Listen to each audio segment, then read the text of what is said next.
श्री गुरु तेग बहादुर साहिब के 350वें शहीदी दिवस को समर्पित पंजाब सरकार की श्रद्धा और सत्कार से भरपूर पहल। पंजाब के 23 जिलों में गुरु साहिब के जीवन और बलिदान को दर्शाते light and sound show Srinagar, Gurdaspur, Faridkot और तख्त श्री दमदमा साहिब, तलवंडी साबो से अनंतपुर साहिब तक 4 महान नगर कीर्तन तथा 23, 24 और 25 नवंबर को अनंतपुर साहिब में होने वाले भव्य समागमों में मुख्यमंत्री सरदार भगवंत सिंह जी मान की ओर से सभी को नतमस्तक होने का हार्दिक अनुरोध। आइए अपनी अटूट श्रद्धा और सत्कार के साथ इन समागमों का हिस्सा बने।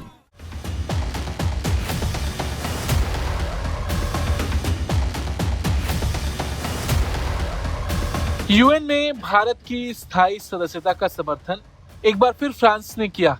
फ्रांस ने साफ शब्दों में कहा कि वो भारत को संयुक्त राष्ट्र सुरक्षा परिषद यानी यूएनएससी में स्थायी सदस्य बनाने के लिए समर्थन करता है। फ्रांस ने न सिर्फ स्थायी सदस्यता बल्कि वीटो पावर के लिए भी भारत का समर्थन किया।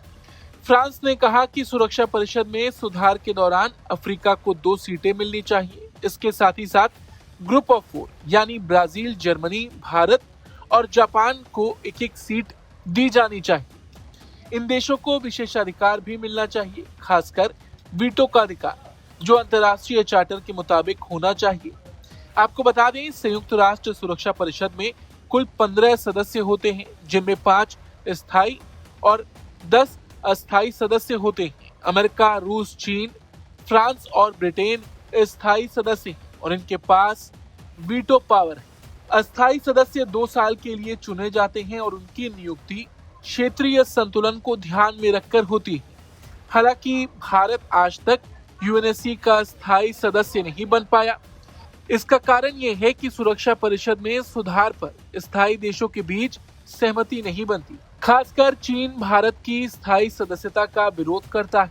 बावजूद इसके भारत दुनिया का सबसे बड़ा लोकतंत्र है, अर्थव्यवस्था में मजबूत है, परमाणु शक्ति रखता है और शांति मिशन में सबसे बड़ा योगदानकर्ता भी।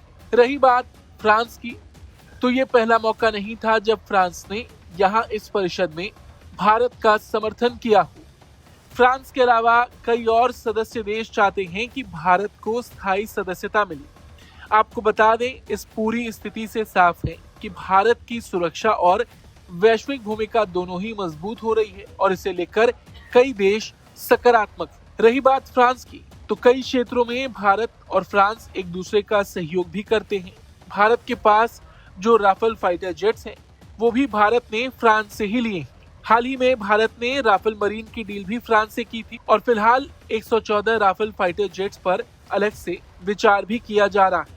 कुल मिलाकर आपसी संबंध और दशकों की दोस्ती के कारण ही आज फ्रांस भारत को यूएनएससी में स्थायी सदस्य बनाने की बात कर रहा है। फ्रांस की ओर से किए गए इस समर्थन पर आपका क्या कुछ कहना है, कमेंट करके जरूर बताएं। ब्यूरो रिपोर्ट, भारत तक।